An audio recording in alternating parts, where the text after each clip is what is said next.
WRTV Streaming News is sponsored by Tom Wood Group. From Indy's streaming news leader, this is a WRTV update.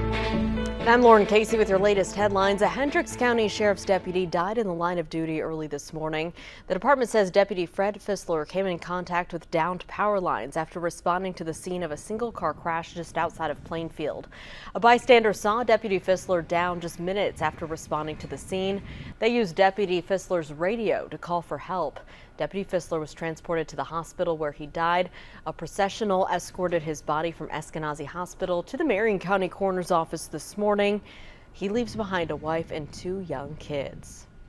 Well, 2 people are dead, another injured in a shooting on Indy's east side this morning. IMPD says the shooting happened just before 1 a.m. in the 2124 North Ritter Avenue area. Metro Police say that the incident began as a fight inside of the apartment building. Anyone with information is asked to call Crime Stoppers or IMPD. Anticipation of Caitlin Clark heading to Indy has finally turned into reality. The Iowa Hawkeye turned Fever rookie was the top pick overall by the Fever last night in the WNBA draft.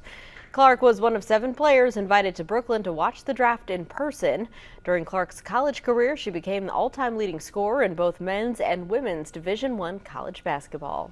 Let's get a check right now for Tuesday forecast with Todd. Good news is, Lauren, temperatures mild once again, or warm for that matter, as we climb up to right around 80 degrees, if not a little bit higher today. Definitely more in the way of clouds around, and then the threat of some storms later on this evening. The better storm threat will be off to our west as far as severity goes, but these storms will make their way into our area, I would say, after about 8 p.m. and then make their way through overnight, and then a second round of storms possible once again tomorrow. The storms tomorrow have a little better potential of being stronger, so tomorrow, instead of the marginal risk, a good chunk of central Indiana is under the slight risk, with damaging wind being the main threat.